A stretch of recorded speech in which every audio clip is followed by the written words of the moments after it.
Anyone that has ever had a theological conversation has certainly touched upon the subject of slavery. There are a number of common arguments that Christians use to explain away the fact the Bible appears to promote the enslavement of other human beings, and this video will provide the anti-apologetics to those arguments. The format of this video is a dialogue between a Christian and an atheist, much of which has been taken from my personal debates as well as contemporary Christian apologetics. Recently, I have been getting a lot of requests to help people with theological debates, as well as the best way to announce their atheism. To any atheist concerned about how they should reveal their disbelief in God to their friends or family, my advice would be to do it slowly over time. Do not rush right into a heated theological debate. Personally speaking, I would start to slowly raise legitimate concerns about the Bible, similar to the process that most likely led to your disbelief in the first place. However, eventually you will need to defend your position and debate your believing friends and family about your atheism. I find the best place to start is to raise issues about the atrocities found in the Bible.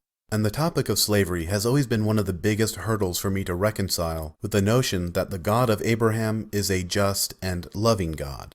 My advice before getting into the details of the debate is to first agree with your opponent on some common ground. For the purposes of the debate on slavery, agree on 3 things. 1. The God of the Bible exists. 2. Morality is fixed, unchanging, and prescribed by God. 3. Slavery is immoral. Do not worry if you disagree with the first 2 points. What you are doing is establishing what your opponent believes, so eventually you can expose the inconsistencies in their moral reasoning. You will notice throughout my dialogue that I equate the immoral practice of slavery with prostitution. Although it may be my personal view that sex between 2 consenting adults for money should not be made illegal, I still cite this example to demonstrate the theist's moral inconsistency. Often during debates about morality, believers will claim atheists do not have morals, and therefore are not in a position to bring into question the immorality of a practice such as slavery. However, do not let them get away with this trick. For the purposes of this debate, you are completely relying on theistic morality. So do not get sidetracked with defending secular morality. Remember to keep focused and do not move on to other subjects until the issue you are debating has been resolved. And one final point. Always make sure you have a Bible handy when debating issues like slavery, because you will need to look at passages to demonstrate what the Bible actually says. Memorize or write down the chapter numbers of important passages, such as Exodus 21, Leviticus 25, Luke 12, and 1 Peter 2. For they will be crucial in showing how slavery is both promoted and justified throughout the Old and New Testaments. And now for my anti-apologetics on slavery.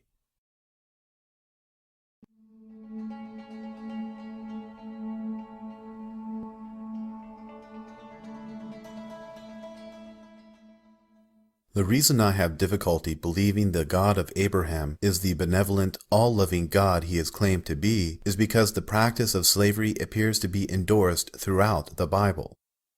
The Bible does not endorse slavery, but slavery was a common practice throughout the ancient world. Slavery often served a vital purpose, such as allowing people to pay off debts, as in the case of indentured servants. Without all the bankruptcy and foreclosure laws as well as debt consolidation companies that we have today, there would have been no way for people living in the ancient world to recover their debts. Before we go any further, I would like to reach an agreement so we can have a basis upon which to build. For the purposes of this discussion, I will agree that the biblical God does exist. Let's also agree that morality is fixed, unchanging, and prescribed by God. And finally, I do not think anyone believes the practice of slavery is actually moral, so let's both agree that the 13th Amendment should be upheld. With that said, if you agree slavery is immoral, what difference would it make how pervasive the practice, or in what fashion slavery was used? Instead of slavery, what if men and women throughout the ancient world used sex as a tool to recover their debts? Would that make the act of premarital sex, or even adultery, any less immoral? Not according to a Christian worldview. Therefore, why do you make such arbitrary concessions when it comes to the practice of slavery? Again, it does not matter in what manner slavery was used or how much it was ingrained in everyday life, for we have agreed that God defines morality according to fixed absolutes. Therefore, if something is immoral, then it is always immoral. We must be consistent in our understanding of moral principles, for without consistency, morality becomes meaningless. Even though the Bible describes some Israelites and Christians as owning slaves, slavery in biblical times was not the same thing as slavery as it was practiced in America before 1865. In fact, the Bible actually tells Christian masters to treat their slaves with kindness and to look out for their welfare. For example, in Ephesians chapter 6, Paul commands slaves to serve their masters as they would serve Christ and not half-heartedly. This is because, knowing that whatever good anyone does, this he will receive back from the Lord, whether he is slave or free. Paul goes on to tell the masters to do the same thing for the slaves, and even tells the masters to not threaten their slaves, because, since you know that he who is both their master and yours is in heaven, and there is no favoritism with him. Yes, but is slavery moral? If you agree that enslaving someone is not a moral practice, then what difference would it make how the slaves were treated? I will refer to my previous analogy of prostitution. What if we could guarantee that prostitutes would only be treated with the utmost respect, in a controlled setting with security, monthly blood screenings, and so on? In fact, we could even legalize prostitution, creating an environment where the only parties involved would be consenting adults, and prostitutes would have full control over the men they choose to be their clients. What does the fact that women are being treated kindly by their brothels have to say about the Christian perception of prostitution? If you believe prostitution is immoral, then it is always immoral, no matter how much we regulate it, limit it, or how well we treat its participants. Likewise, if slavery is immoral, then it is always immoral, no matter how a master might treat his slaves or what are the reasons for enslaving them. There is no justification that can be given to explain away the enslavement of a class or race of people. Even if you, as a slave master, were the kindest slave master in the history of humankind, it would do nothing to legitimize the practice of slavery. You could be the nicest crack dealer in the world as well, but it would not excuse the fact you directly profit from the exploitation of other human beings.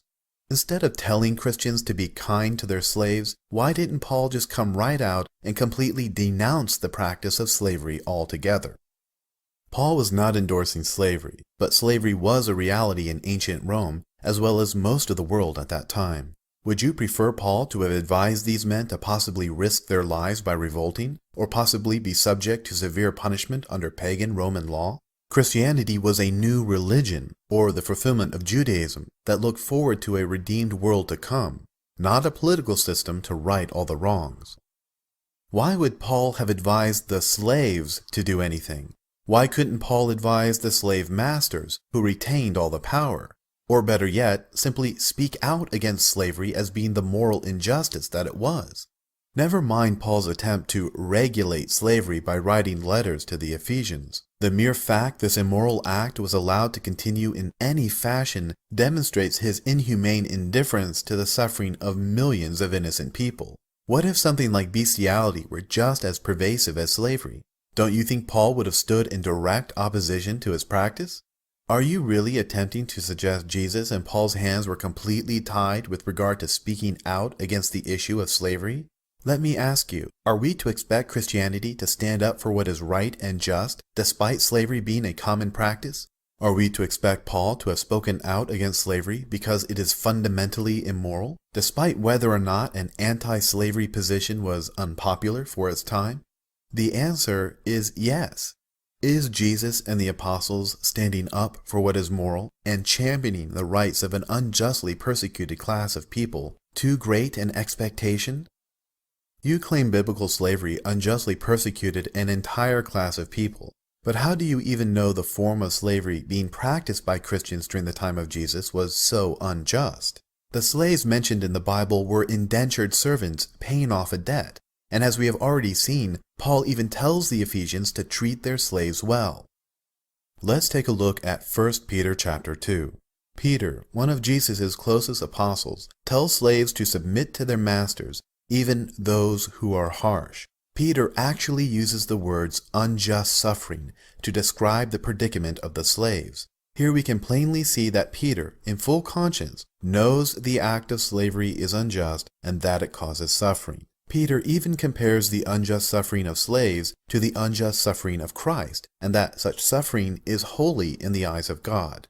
The slaves being addressed in this passage are not under contract to pay off a debt, for they are being worked and unjustly beaten. Furthermore, there is no attempt to even condemn the unjust beatings. This passage serves to excuse the exploitation of millions of people in bondage, telling them to just deal with their suffering by following the example of Christ. To say that slavery was merely an accepted part of life, and no one was able to speak in direct opposition to this vile practice, is similar to saying something equally absurd, like, because the ancient world widely accepted prostitution and adultery, Christianity could not have taken a firm stance against them, because it was merely an upstart religion with no political affiliation. An objective moral truth is true no matter what time period you happen to live in. If slavery is objectively wrong in the present, then it must have been objectively wrong in the past, according to our previously agreed upon standard of God's fixed moral absolutes. If slavery was indeed viewed as an injustice to Peter, Jesus, or any of the other apostles, as is clearly the case, and they did not do anything to rectify this matter, then they are just as morally accountable as the slave masters. That's called aiding and abetting. You cannot know someone is responsible for a crime and say nothing, or withhold information from the police. Jesus is certainly vocal about his opinions on adultery and murder. In fact, Jesus goes so far as to equate lust with adultery and hate with murder. With such opinionated, conservative views on these two issues, why the apathetic indifference to the issue of slavery? Although Jesus is not recorded as directly addressing the immorality of slavery by name, just because he was not recorded does not mean Jesus never talked about it. I am not in a position to assume anything about any historical figure, especially one living 2,000 years ago. Are you? Therefore, if Jesus' true views on slavery were not recorded, then the point is moot. But we are not discussing the possibility of Jesus having said something. Sure, Jesus could have talked about the immorality of slavery, just as easily as he could have flown to the moon and back. However, we are not discussing hypothetical scenarios. We are discussing the written record, and the very real implications the record had on the suffering of countless millions of men, women, and children at the hands of Christian slave masters. Although it might be true slaves suffered unjustly, as we pointed out in 1 Peter chapter 2, Jesus was ultimately concerned with our eternal destination, not how well life goes in this world. If that is true, then wouldn't performing an immoral act such as slavery lead one down the road to eternal damnation? Was the irrevocable damage to the immortal souls of Christian slave masters of no concern to Jesus Christ? Furthermore, there are no other immoral acts that could be worse than slavery, because for so many people, slavery was a fate much worse than even being murdered. African American literature of the 19th century describes in great detail the magnitude of what many slaves were forced to endure throughout the course of their lives.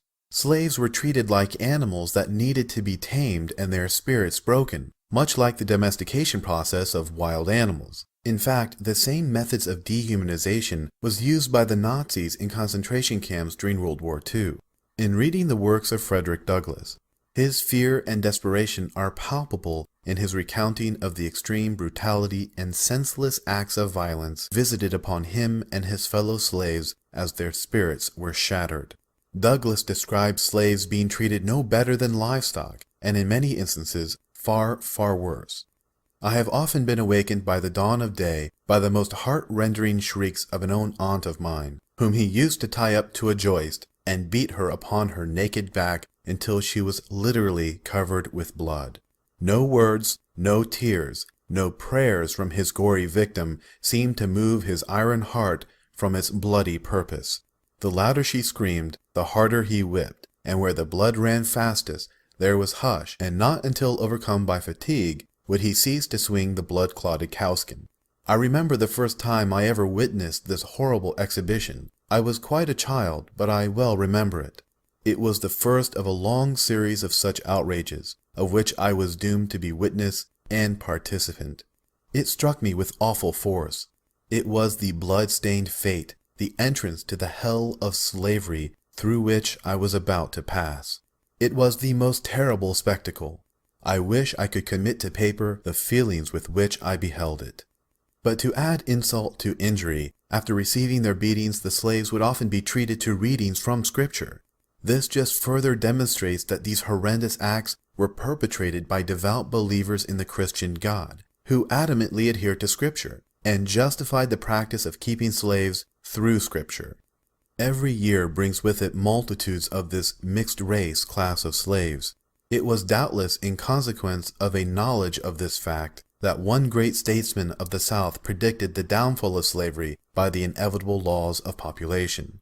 Whether this prophecy is ever fulfilled or not, it is nevertheless plain that a very different looking class of people are springing up at the South, and are now held in slavery from those originally brought to this country from Africa. And if their increase do no other good, it will do away with the force of the argument that God cursed Ham, and therefore American slavery is right.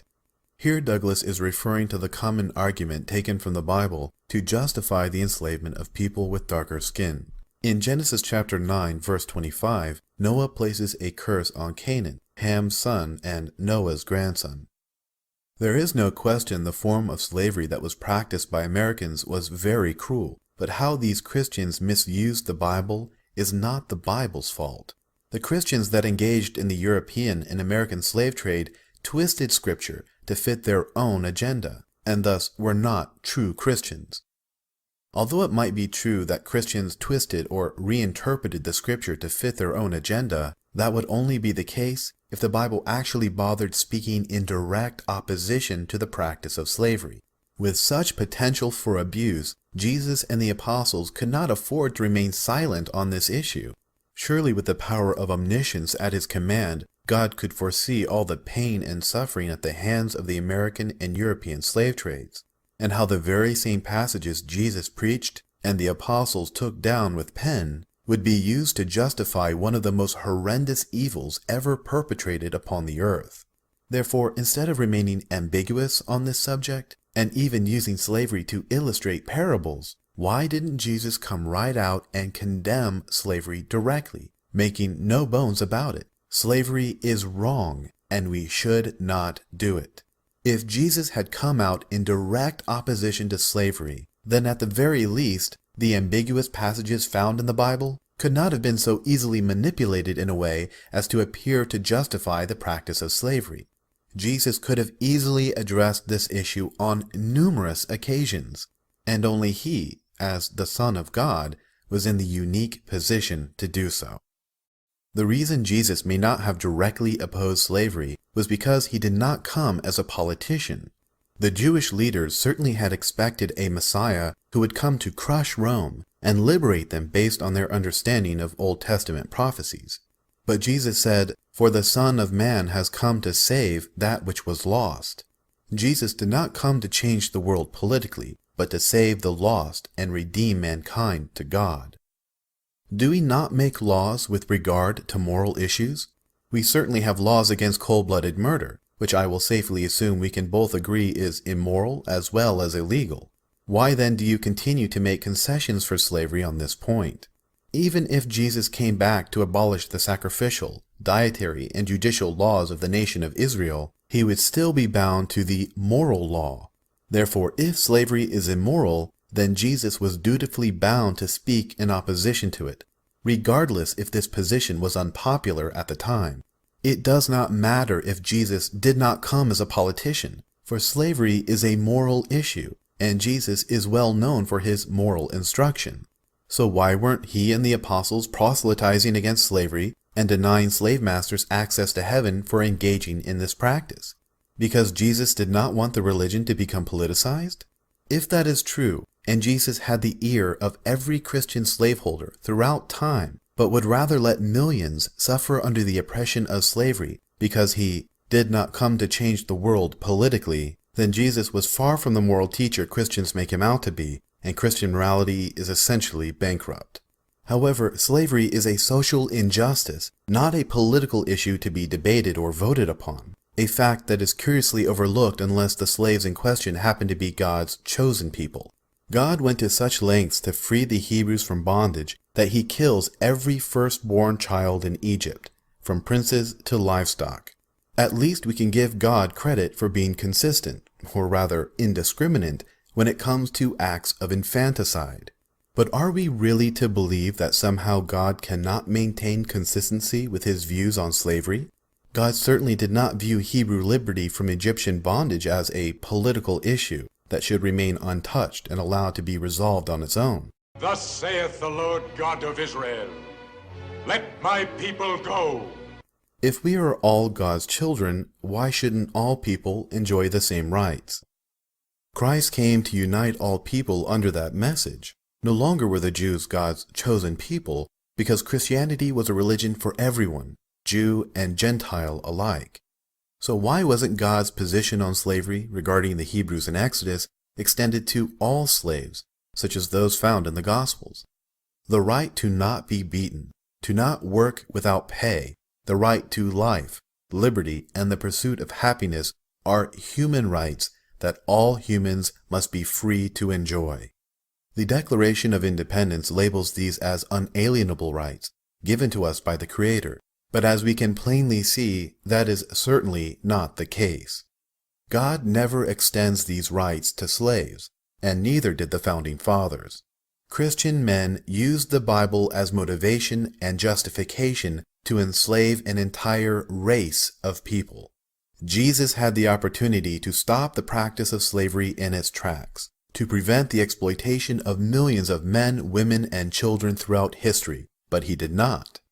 We are not talking about politics or social reform. We are talking about establishing a moral and ethical code of conduct that would ring throughout the centuries to come. Jesus knew his teachings would be written down and learned from, yet still made no attempt to circumvent the injustices perpetrated under slavery. If slavery is immoral now, then slavery was immoral in the past, unless I'm missing something and morality is completely arbitrary. Although Jesus did not speak in direct opposition to slavery, he did indirectly address slavery in the Gospel account of Matthew, as well as Luke with a parallel passage. Both of these verses are from the Sermon on the Mount, where Jesus exposits the Ten Commandments and reveals that they are not about outward behavior, but inward intentions of the heart. If we are not to even bear false witness against a fellow man or woman, then logic would dictate that slavery would certainly not be acceptable. Jesus says, "He who hates his brother is a murderer." If hatred is seen as murder in God's eyes, then slavery most certainly is seen as nothing less than hatred, especially the kind of slavery you accuse the Bible of condoning and supporting. I don't think it's possible to find a more ambiguous verse than Matthew 7 or Luke 6 regarding the very clear issue of slavery.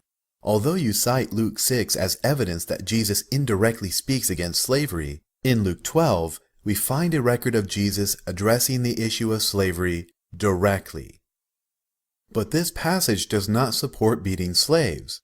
This is in the context of a parable, which were stories that Jesus told to help us understand spiritual truths. Another example of this would be the parable where Jesus likens God to an unjust judge. The point is not for us to see God as unjust, but to tell us to be persistent in prayer. Likewise, the parable of the master and servant tells us we should be on the lookout and be ready for Jesus' second coming. Believers will receive their reward. Unbelievers will receive their eternal punishment. Although it is a parable, Jesus himself directly speaks about the well-known practice of viciously beating slaves, and yet again denies himself the opportunity to condemn these actions.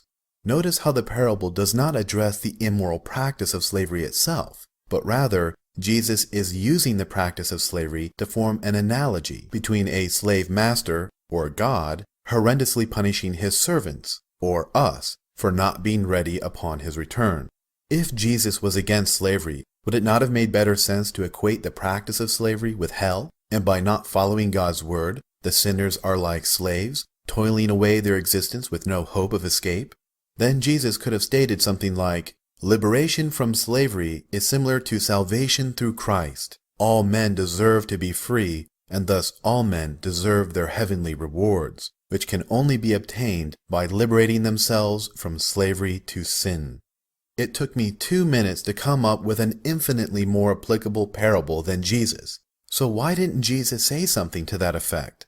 Because Jesus is excusing the practice of slavery. Jesus is claiming God will do unto us what masters do to their slaves. If God is within his limits to punish us for not following his word, then why aren't slave masters equally as justified? If that were not the case, and slave masters do not have the right to beat their slaves, then this parable would not make any sense. What if instead of slavery, Jesus used a parable of a prostitute and her pimp? Prostitutes that are not prepared when their pimps unexpectedly call upon them will be severely beaten. So too will you be punished if unprepared for the Lord's return. Does this parable make any sense? Of course not. Why would Jesus make reference to a blatantly immoral act in order to demonstrate a holy message? If Jesus believes slavery is immoral, then referencing the act of beating slaves in positive affirmation of the plans he has made for us would be a complete contradiction. However, we have many more passages regarding the unjust practice of slavery to choose from, which are neither ambiguous nor in parable form. For instance, take 1 Timothy chapter 6. Here we find very descriptive language regarding slavery. We see that slaves are treated as chattel, human animals to be placed under a yoke and made to work and serve their masters. In fact, if you're the unfortunate slave of a Christian slave master, you are commanded to serve them even better. How do you expect slaves belonging to Christian slave masters to ever get out of bondage? What would you have told an American slave master that used this passage to justify his right to own slaves? How could you possibly convince him otherwise? Nowhere are concessions made for slaves of Christian masters to become free men. In fact, this passage appears to explicitly speak against slaves ever obtaining their freedom. Now, I realize this passage also states that slave masters are devoted to the welfare of their slaves, but we have already discussed this issue. It does not matter if some slave masters looked after the welfare of their slaves or not, for this passage clearly justifies a practice that we have already determined to be unjust. If you want to justify the immoral act of slavery simply upon the grounds of how slaves were treated, then let's justify prostitution by how well we treat the prostitutes, and let's justify the practice of bestiality by how well we treat the animals. Consistency is essential with regard to morality. If we cannot be consistent in our understanding of moral issues, then morality is not fixed, it is not absolute, and right and wrong are completely arbitrary. Slavery was common throughout the Middle East, as far back as ancient Egypt, and if God had simply ignored it, then there wouldn't have been any rules on how to treat slaves and servants. Therefore, they would have no rights whatsoever. God's rules regarding slavery show that God cared for slaves. If God did not protect slaves and bondservants with his commands, then people who did want to practice harsh slavery would love to move into an area where there were no governing principles on the treatment of slaves. It would have attracted those slave owners like flies. Therefore, God's laws discourage such things. In giving laws to regulate slavery, God is not saying that it is a good thing. In fact, by giving laws about it at all, he is plainly stating it is a bad thing. We don't make laws to limit or regulate good things. After all, you won't find laws that tell us it's wrong to be healthy, or that if water is too clean, we have to add pollution to it.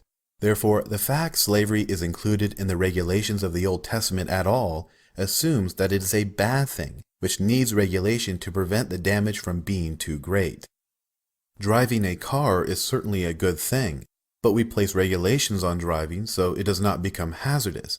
Safe food is also certainly a good thing, but we regulate how food is to be handled in order to prevent hazards to one's health. And this is also the same reason we have health inspections in restaurants. Laws develop in response to a need. Laws are not always there to limit bad things. We make laws to ensure safety when driving a car or handling food, not because these actions are inherently wrong. Likewise, regulations were placed on slavery not because the act itself was wrong in the Hebrews' eyes, but rather to regulate the practice so it would not become hazardous to the Hebrews engaging in it. If the Israelites had really viewed slavery as being a dangerously immoral practice, they would have completely outlawed it instead of merely making laws to regulate it.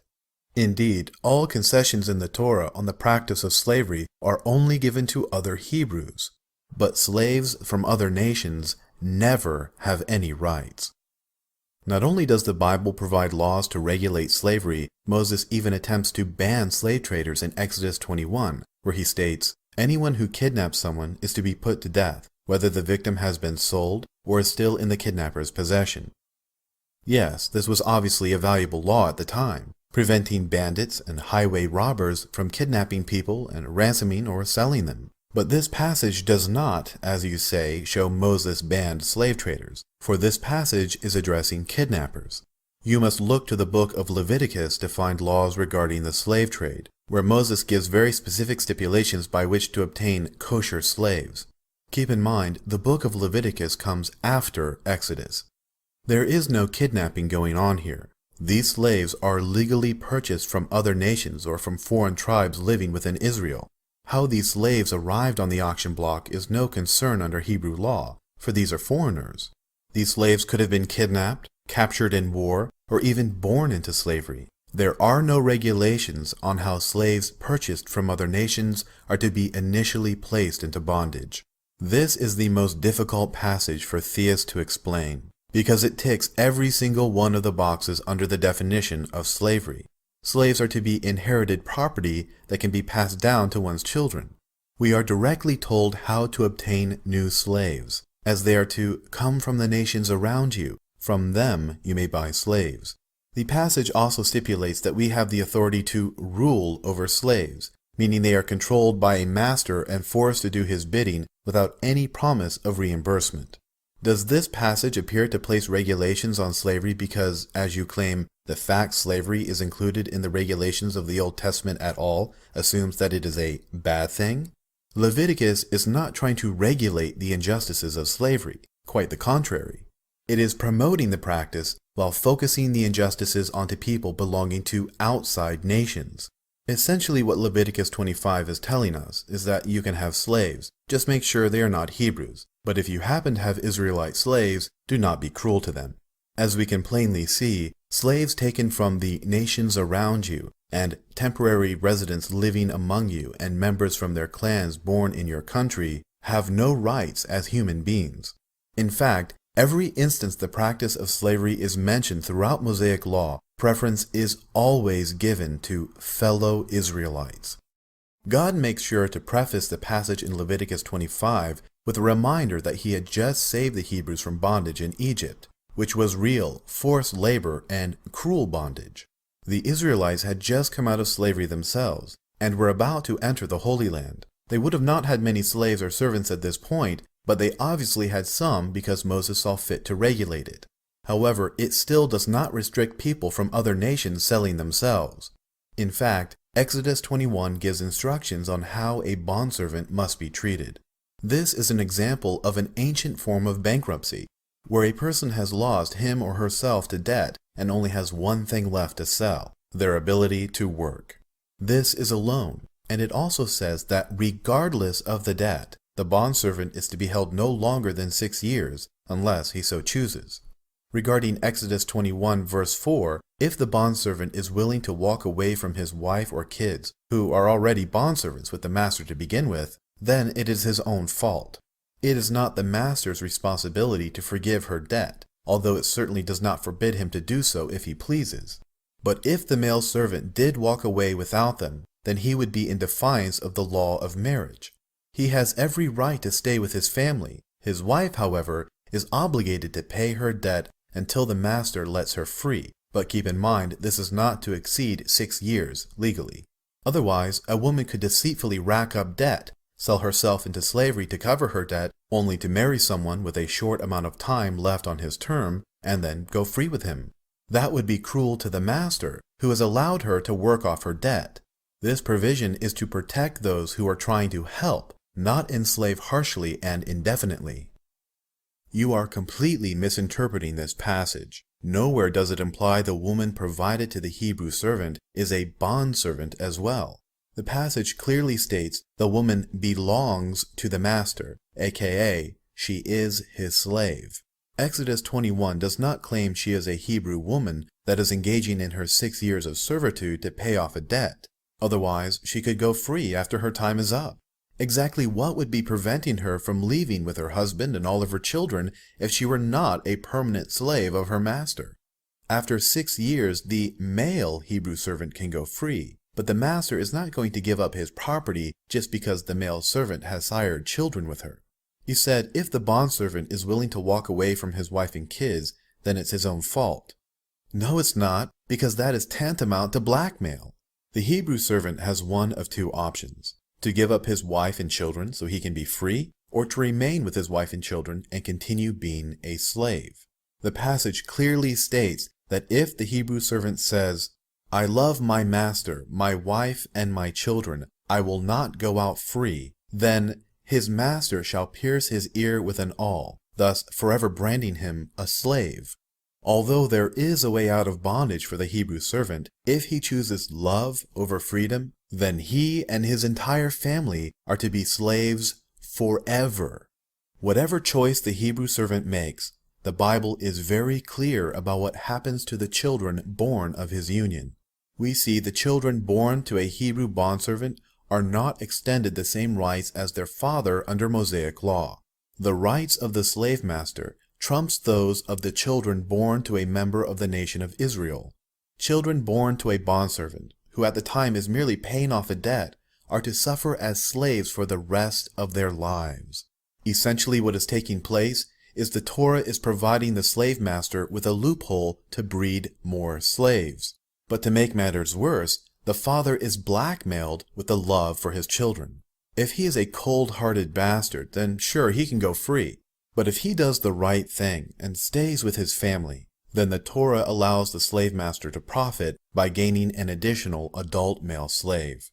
How can any moral society or benevolent God turn a blind eye to this level of injustice, let alone make laws to enforce it?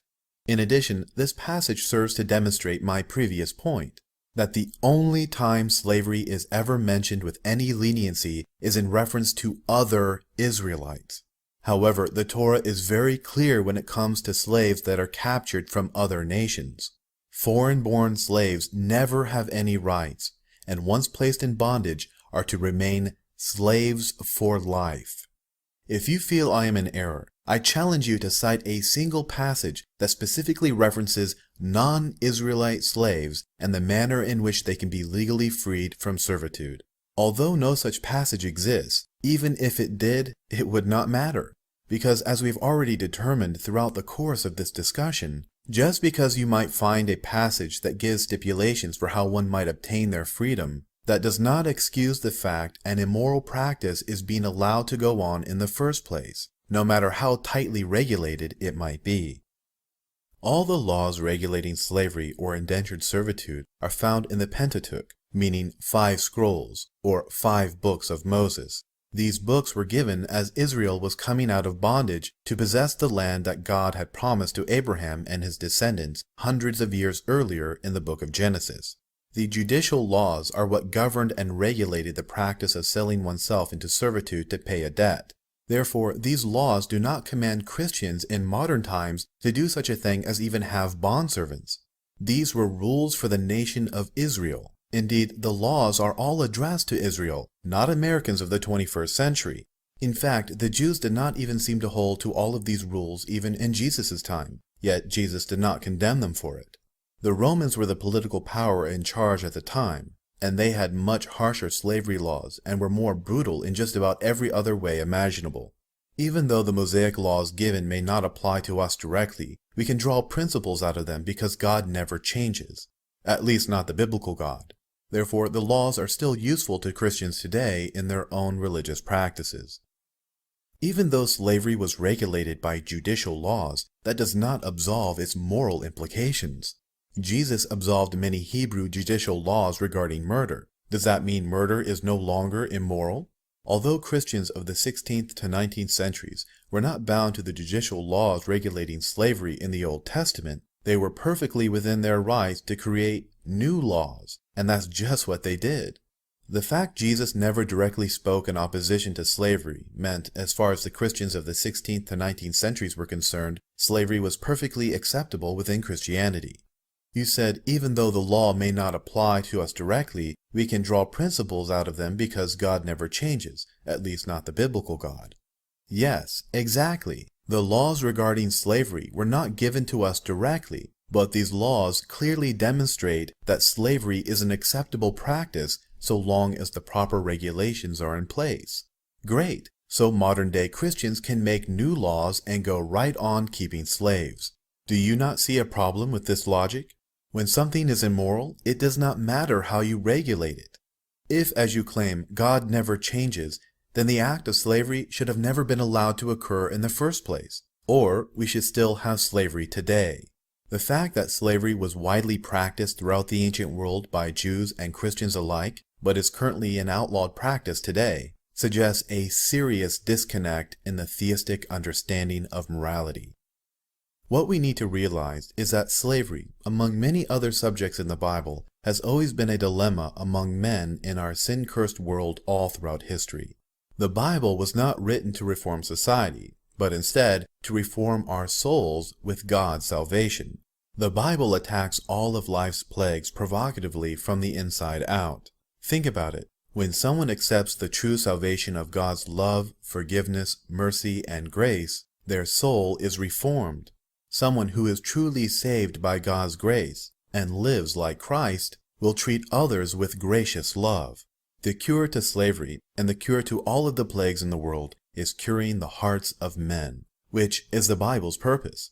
If you can change a man's heart and soul, you don't need to outlaw slavery, because a man of God would never treat another man harshly against his will to profit from their inhumane labor. That is the Bible's approach to slavery, as well as all of life's evils. As we have seen, the Bible only attempts to regulate slavery and to focus the injustices on foreign-born slaves. Neither Mosaic law nor Jesus Christ make any attempt to outlaw the practice altogether. You claim the cure to slavery and the cure to all of the plagues in the world is curing the hearts of men, which is the Bible's purpose. So now you speak of slavery as if it were a plague upon humankind, when throughout this entire conversation you've been making excuses for its practice. If, as you describe, slavery really was such a plague, then why does Jesus, Peter, Paul, Matthew, Luke, Timothy, and everyone else that mentions slavery in the Bible treat this issue with such disregard? Although you claim slavery was a judicial matter that Jesus Christ served to abolish, slavery was also a matter of morality. Thus Jesus was bound to uphold the moral law. If there is indeed such a thing as a fixed standard of absolute morality, then Jesus did not live up to his role as a moral teacher. It is clear from Jesus' sermons that he was far more concerned about suppressing our natural instinct to mate, also known as lust, than he was in suppressing the immoral act of profiting from the inhumane exploitation of millions of men, women, and children across the world and throughout time. 1 Peter chapter 2 tells us that slaves unjustly suffer, and 1 Timothy chapter 6 shows us that slaves should serve their Christian masters even better, making no room for them to escape bondage. The only evidence you can provide in opposition to slavery are extremely ambiguous verses that do not mention slavery by name. However, when Jesus and the apostles do mention slavery directly, it is never in opposition or condemnation. But the final nail in the coffin is that the Bible flat out allows and even regulates slavery. If slavery is immoral, then it does not matter how well the Bible regulates it, because it still means the Bible is promoting or regulating an immoral practice. You can make whatever regulations you want to prostitution, bestiality, or illicit drug use. It still would not change the fact that according to Christian doctrine, these practices are inherently immoral. Numerous times throughout this discussion, you've made massive concessions for slavery, while failing to be consistent in your understanding that God's moral standard is absolute. If God is by nature just and right, then it would be against his very nature to inflict such horribly cruel injustices upon the world, or at the very least, he must restrain himself upon moral principle. However, all throughout the Bible we see God's unbridled fury, jealousy, and rage, inflicting incalculable harm on both his followers as well as non-believers. When I read about moral injustices in the Bible, I find it abhorrent and in total opposition to everything I hold dear. Under such philosophies as secular humanism, biblical atrocities like slavery would never be allowed to occur, let alone have laws made to regulate it. I do not feel we should have to make excuses for God. Therefore, the sheer number of immoral acts the Bible permits and regulates forces me to constantly question the Bible's integrity and authenticity. If I am to be honest with myself and follow a consistent code of moral and ethical conduct, then questions about the moral injustices contained in the pages of the Holy Bible must be accounted for. But ultimately, defending the Bible with apologetics is a fool's errand, for there is no conceivable way anyone could ever hope to justify the acts of slavery, rape, infanticide, and genocide contained in the pages of the Holy Bible. Either we accept these acts as being in accordance with the will of God, and thereby concede morality is arbitrary, or we reject these acts, and as a result, reject the Bible itself.